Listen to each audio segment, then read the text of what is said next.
Hello guys, welcome to world nursery garden. நம்ம இப்போ இந்த வீடியோவில் என்ன பார்க்க போகிறோம்னு பார்த்தீங்கன்னா, காய்ந்து போன ரோஜா செடியை கூட எப்படி அதிகமாக துளிர் விட்டு பூக்கள் பூக்க வைக்கலாம்ன்றதை பற்றி நம்ம இந்த வீடியோவில் பார்க்க போகிறோம்.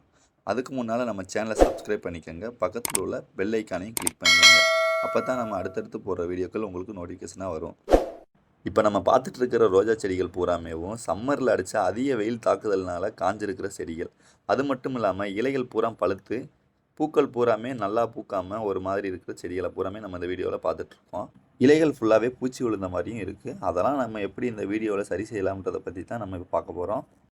ஃபஸ்ட்டு நம்மக்கிட்ட இருக்கிற ரோஜா செடியில் இருக்கிற கொடிகளை பூராமே நம்ம கட் பண்ணி விடணும்.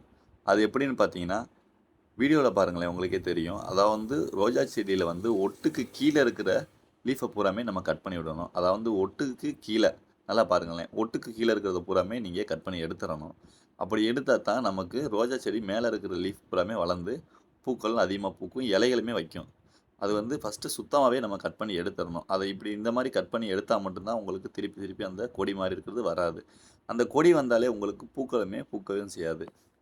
இந்த மாதிரி நீங்கள் கட் பண்ணி எடுத்த பிறகு உங்களோட செடி குரோத் அதிகமாகும்.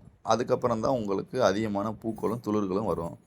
இந்த ரோஜா செடியில் வர்ற கொடிகளை நம்ம எதுக்கு கட் பண்ணுறோன்னு பார்த்தீங்கன்னா, ரோஜா செடியில் இருக்கிற சத்தை பூராமே இந்த கொடிகள் எடுத்துக்கிறோம். நம்ம ரோஜா செடியை வளரவே விடாது. அதாவது இந்த ரோஜா செடியோட வளர்த்தியை விட இந்த கொடிகளுடைய வளர்த்தி அதிகமாக இருக்கும். உதாரணத்துக்கு நம்ம ரோஜா செடி ஒரு வாரத்தில் ஒரு குறிப்பிட்ட உயரம் வருதுன்னு சொன்னாக்க, இது 2 நாளில் அதனோட உயரத்தை இது வளரும். அதனால நம்மளோட செடியினுடைய சத்தை பூராமே இந்த கொடியை எடுத்துக்கிறோம். அதனால தான் நம்ம மெயினாக அந்த கொடியை நம்ம கட் பண்ணி எடுத்துட சொல்கிறது காரணமே. அதே மாதிரி இந்த ரோஜா செடியில் இருக்கிற இலைகளுக்கும் இந்த கொடிக்கு உள்ள டிஃப்ரெண்ட் தனியாகவே நமக்கு தெரியும். அது இந்த வீடியோவில் நீங்கள் பார்த்தீங்கனாலே தெரியும். இந்த கொடியினுடைய லீஃபும் இந்த செடியினுடைய லீஃபும் தனியாகவே தெரியும். அதே மாதிரி 7 days ரோஸ்லையும் ஒவ்வொரு செடியில் 7 இலை இருக்கும்.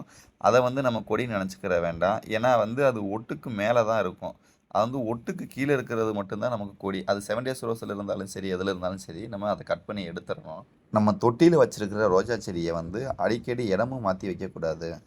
நம்ம ரோஜா செடியை ஃபஸ்ட்டே வைக்கும்போது சன்லைட் அதிகமாக படுற இடத்துல வைக்கக்கூடாது. ஒரு மேக்ஸிமம் அளவாக படுற மாதிரி சன்லைட் படுற இடத்துல வச்சுக்கோங்க ரோஜா செடியை.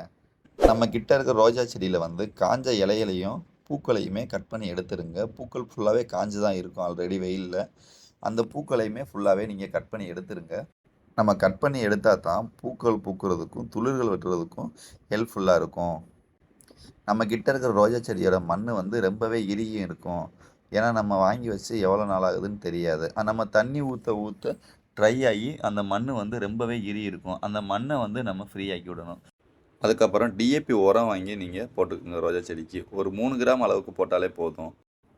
அதுக்கப்புறம் ரோஜா செடிக்கு மருந்து என்னென்னு பார்த்தீங்கன்னா, மோனோக்ரோட்டோபாஸ் வாங்கி 1 லிட்டருக்கு 10 ml கலந்து நீங்கள் ரோஜா செடி ஃபுல்லாகவே ஸ்ப்ரே பண்ணி விடுங்க. இப்படி ஸ்ப்ரே பண்ணும்போது பூச்சிகளுமே உங்கள் செடியில் வைக்காது. நோய் தாக்குதல் இருந்தாலும் மாறிடும். அதனால் இந்த மருந்தையும் நீங்கள் ஸ்ப்ரே பண்ணிக்கோங்க. இப்படி ஸ்ப்ரே பண்ணும்போது செடியோட க்ரோத் அதிகரித்து பூக்களுமே அதிகமாக பூக்கும். இதை நீங்கள் ஃபாலோ பண்ணிட்டு வந்தாலே போதும். உங்களோட காஞ்சு போன செடியை பூராமே நீங்கள் திருப்பி தலையை வச்சு பூக்கள் அதிகமாக பூக்க வைக்கலாம். இந்த டிப்ஸை நீங்கள் ஃபாலோ பண்ணிட்டு வந்தாலே போதும். வீடியோவில் ஏதாவது டவுட் இருந்தால் கீழே உள்ள கமெண்ட் பாக்ஸில் மென்ஷன் பண்ணி விடுங்க.